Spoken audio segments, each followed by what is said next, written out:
दिल्ली के मुख्यमंत्री अरविंद केजरीवाल द्वारा दिल्ली ऑर्डिनेंस के उठाए गए मसले को लेकर राजनीति लगातार गरमाई हुई है। जम्मू कश्मीर की पूर्व मुख्यमंत्री महबूबा मुफ्ती ने इस मसले पर कांग्रेस का साथ दिया है। पटना में शनिवार को आयोजित संवाददाता सम्मेलन में महबूबा ने कहा कि 23 जून की पटना की बैठक किसी ऑर्डिनेंस के लिए नहीं बल्कि यह मीटिंग बड़े मुद्दों को लेकर आयोजित की गई थी। महबूबा मुफ्ती ने कहा कि कांग्रेस एक बड़ी पार्टी है जहां आपस में डिस्कशन कर कोई फैसला लिया जाता है। उन्होंने कहा कि जब कांग्रेस का वक्त आएगा तब वह दिल्ली ऑर्डिनेंस से संबंधित मामले पर फैसला ले लेगी। इसके लिए घबराने जैसी कोई बात नहीं है। कल की बैठक में अरविंद केजरीवाल को लेकर के ये विवाद हो गया है कि उन्होंने बैठक छोड़ दिया और उनका जो ऑर्डिनेंस का इशू था उस पर कोई डिस्कशन बैठक में नहीं हुई। नहीं, ऐसी बात नहीं है। उन्होंने बैठक नहीं छोड़ी, वो पूरा टाइम बैठे रहे। लंच भी उन्होंने वहाँ लंच करने के लिए गए, वहाँ भी वो थे। उसके बाद प्रेस कॉन्फ्रेंस से पहले हो सकता है उनको कोई काम था। जहाँ तक ऑर्डिनेंस की बात है, मुझे लगता है कि कांग्रेस एक बहुत बड़ी पार्टी है, उनको आपस में डिस्कशन करना होता है। ये जो कल की मीटिंग थी ये ऑर्डिनेंस के लिए नहीं बनी थी, ये मीटिंग बड़े इश्यूज डिस्कस करने के लिए बनी थी।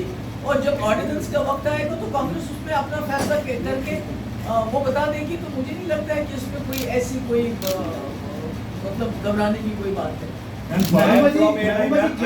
केजरीवाल का एक पुराना ट्वीट जो है वो सामने आया, अजय माकन ने रखा है। जब 370 हटाया गया था तो केजरीवाल ने उसे अच्छा कदम बताया था और इसी यही वजह है कि केजरीवाल के साथ खड़े होने में न सिर्फ कांग्रेस बल्कि बाकी पार्टियां मन ही मन हिचक रही है, क्योंकि वो थाली के बैगन की तरह इधर से उधर होते रहते हैं। देखिए, केजरीवाल जी से हमने वो शिकायत गिला जरूर किया कि जब हम पे बीती तो आपने तो उस वक्त उसका सपोर्ट किया और आज आप उसी जगह खड़े हैं। तो मेरा ये कहने का मतलब है जो आइडिया ऑफ इंडिया है वो ही हमको साथ लाता है। हमारे आपस में बहुत मतभेद हो सकते हैं, जैसे आपने देखा उद्धव ठाकरे साहब और हम एक साथ बैठे थे, जबकि हमारी आपस में जो बहुत डिफरेंसेस है, मेजॉरिटी डिफरेंसेस है आइडियोलॉजीज में, सोच में, बाकी चीज़ों में।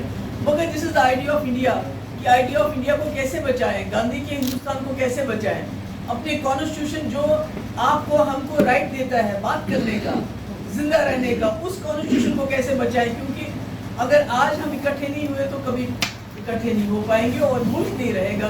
क्योंकि जो मुल्क, मैंने कहा कि जब हमारे वजीर आजम बाहर चले जाते हैं तो जहां उनको इतना स्वागत होता है तो वो उनके लिए नहीं होता है, वो उस मुल्क के लिए होता है, गांधी के मुल्क के लिए होता है, जिसको वहां वो हार पहनाते हैं और वापसी पे आके।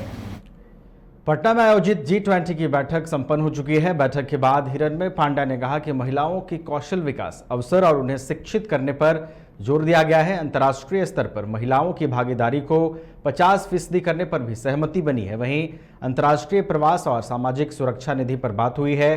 साथ ही महिलाओं के कौशल विकास और सुरक्षा। G20 समिट के तहत 25 देशों के करीब 50 डेलीगेट्स अंतर्राष्ट्रीय पर्यटन स्थल नालंदा के खंडहर पहुंचे। जीविका दीदियों ने सभी डेलीगेट्स का स्वागत किया। इसके बाद सभी डेलीगेट्स ने नालंदा खंडहर के भगवान शेष का बारीकी से अवलोकन किया। मौके पर जिला प्रशासन ने सुरक्षा व्यवस्था के कड़े इंतजाम किए थे। नालंदा खंडहर का दीदार करने के बाद डेलीगेट्स ने राजगीर पहुंच निर्माणाधीन नालंदा विश्वविद्यालय का भी भ्रमण किया। सभी डेलीगेट्स ने नालंदा के कई और जगहों का भ्रमण कर वहां की खूबसूरती का दीदार किया।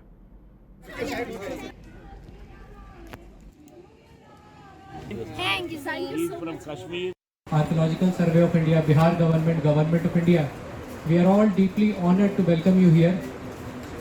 Nalanda has been the cradle of learning, the cradle of knowledge since ancient times.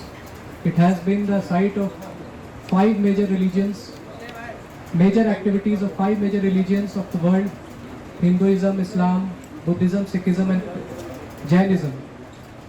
Major activities have taken place here. This place where we are standing, this is Nav Nalanda Mahavihara, where the seat of ancient learning, Nalanda University, used to operate from here. So this is an ASI site. After this guided tour of this ASI site, we'll all take you to Nalanda University, which has been newly constructed and is considered an architectural marvel. It has been constructed and designed on the lines of the ancient Nalanda University.